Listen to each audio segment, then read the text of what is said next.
Depuis que la SEC a invité les bourses à mettre à jour leurs demandes d'ETF Ethereum, tout le monde s'attend à une acceptation des ETF. Et justement dans cette vidéo, j'ai envie qu'on se pose la question un peu, qu'est-ce que ça veut dire pour les alts? Qu'est-ce que ça veut dire pour les cryptos sur lesquels on a investi? Et à quoi on pourrait s'attendre pour la suite? Après la fameuse news, on a vu le graphique d'Ethereum exploser, on a cassé cette espèce de canal descendant à la hausse, et aujourd'hui on est à 3838, on est en train de consolider au-dessus des 3800, donc c'est positif. J'ai dit dans une ancienne vidéo que je m'attendais potentiellement à un sell the news. En réalité, il faut se préparer aux deux scénarios. Sell the news ou pas sell the news, à mon avis, on est dans une période où il faut être positionné. Il ne s'agit plus d'être sur le côté à attendre une correction ou je ne sais pas quoi. On a eu notre correction. Vu les news qu'on a, vu la situation, on va dire, économique, je pense qu'il faut être positionné et qu'on est dans une période où il faut acheter. Maintenant, si on a une acceptation des ETF Ethereum, à quoi on peut s'attendre? On peut s'attendre à une explosion d'Ethereum. Avec BTC, on se rappelle, on a eu un sell the news le 10 janvier, mais qu'est-ce qui s'est passé après? On a trouvé un bottom ici à 39 000. Qu'est-ce qui s'est passé après, les gars? On a eu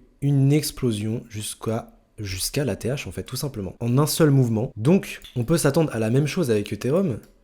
Et qu'est-ce que ça veut dire pour nos alts? Ça veut dire que, déjà, la BTC dominance va diminuer. On se rappelle qu'on était à un endroit clé de la BTC dominance, on était assez élevé, à 56%. Une acceptation d'un ETF Ethereum, ça voudrait dire un retard d'Ethereum qui diminue, une BTC dominance qui diminue, et donc potentiellement aussi un Ethereum qui se met à surperformer le Bitcoin. Et donc forcément, nous, on veut ça pour avoir la fameuse alt season, avoir des alts qui performent, parce que jusqu'à maintenant, les alts, c'était pas trop ça. Les narratifs qui performaient le plus, c'était l'IA et les meme coins. Mais moi, j'avais plus tendance à me tourner vers les meme coins pour avoir plus de performance, parce que les alts, clairement, c'était vraiment pas ça. Et du coup, j'ai envie qu'on se pose la question, également, comment profiter au maximum de cette hausse à venir, potentiellement, de la hausse d'Ethereum. Sur quelle crypto on veut investir pour profiter au maximum de ça? Il y a des gens qui se posent la question de si ils devraient investir sur des layers 2 d'Ethereum comme Optimism, Arbitrum, etc. Il y a des gens qui se demandent s'ils devraient investir sur des meme coins sur Ethereum. On a vu PP qui a explosé. Moi, j'ai une approche un peu plus différente. Je pense que ça peut être intéressant d'investir sur, par exemple, des meme coins sur Ethereum, sur des PP, sur des MOG aussi. Moi, je vais aller regarder aux endroits où ça a déserté, tout simplement. J'aime bien aller regarder à des endroits où les charts se sont fait défoncer, mais où il y a des signes de vie, où on voit qu'il y a des baleines qui commencent à se montrer, qui commencent à acheter.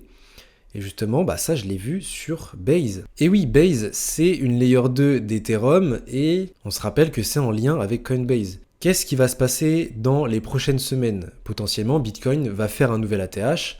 Et donc, quand on fait un nouvel ATH, qu'est-ce qui se passe? La masse commence à FOMO et la masse commence à arriver sur les crypto-monnaies. Donc, on va voir l'application Coinbase qui va monter dans le classement des applications. Forcément que Coinbase va mettre en lumière Base, veut faciliter, faire le pont entre Base et Coinbase via un smart wallet qui s'apprête à sortir tout simplement. Ça devrait vraiment pas tarder. Et donc du coup, je pense que le volume sur Base va de nouveau exploser.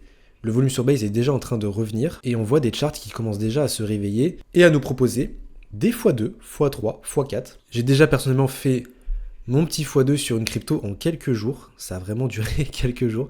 J'ai déjà eu mon x2. J'ai partagé cette crypto sur le groupe privé.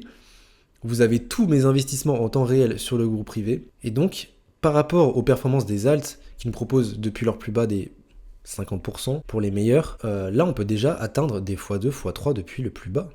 Donc c'est plutôt intéressant. Et là, je vous ai mis Chomp, le graphique de Chomp, juste pour que vous voyez à quel point ça va plutôt vite. En fait, ça va très très vite. Depuis le bottom, on voit des charts qui sont déjà en x3. Donc ça, c'est les premières positions. Je suis positionné sur les mêmes coins sur Base.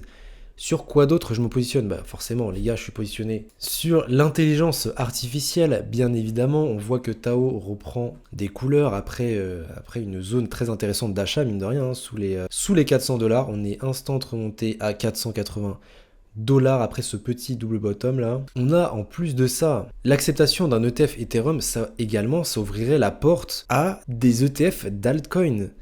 Il y a des rumeurs comme quoi les prochains ETF potentiellement seraient sur Solana ou sur Link, et donc ça ouvrirait la porte à d'autres altcoins. Et dans ce cas-là, on a un débat aussi de est-ce que les cryptos sont des securities ou pas. Je pense qu'au bout d'un moment, ça va vite se clarifier en fait cette histoire, parce que ça fait beaucoup de peur, il y a beaucoup de peur, etc.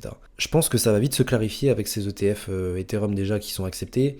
On va mettre fin à ce débat-là, il faut mettre fin à ce débat-là parce que d'un moment c'est fatigant. Et on a aussi Grayscale qui aurait fait aussi une demande de BitTensor Trust. Et donc là on sent quand même que Grayscale ils sont toujours un peu avant-gardistes, hein. C'est-à-dire que ils aiment bien nous proposer, ils aiment bien prendre de l'avance, Et là, ça enchaîne déjà avec un BitTensor Trust, alors même qu'on n'a toujours pas eu en fait les réponses de l'acceptation des ETF Ethereum. Et donc on voit que ça ouvre la porte à des ETF d'altcoin. Et donc ça peut être très très très intéressant pour la suite, pour les liquidités qui vont se déverser sur la crypto. Et là on est vraiment aux portes de la masse adoption. Donc forcément dans l'IA on a Tao. Maintenant il y a une crypto et je vous ferai une vidéo dédiée à cette crypto tout à l'heure.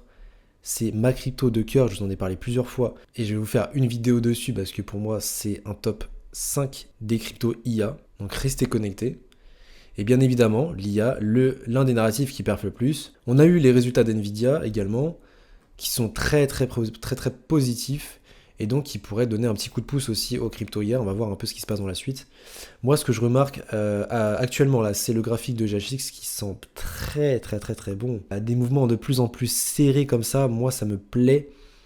On est toujours dans ce canal ascendant qui monte, très intéressant. On tient la ligne, c'est propre. Donc hâte de voir, hein. Avec potentiellement une acceptation des ETF Ethereum, ça peut décoller très très fort. Donc voilà, c'est les deux narratifs sur lesquels je vais me concentrer. Ça va être le narratif autour de Base, des memcoins, et ça va être le narratif intelligence artificielle qui pour moi a encore de belles choses à nous montrer. Si la vidéo t'a plu, t'a aidé, n'hésite pas à liker la vidéo, la commenter. Si tu veux voir mes investissements en temps réel, que je te présente des cryptos qui peuvent te rapporter des x3, x4, mine de rien, assez rapidement, n'hésite pas à rejoindre le groupe privé. Tu as également une communauté qui va pouvoir échanger avec toi. Vous allez pouvoir vous aider mutuellement. Je suis très actif sur le chat. Et nous, on va se retrouver pour une prochaine vidéo. Portez-vous bien les refs. Ciao tout le monde.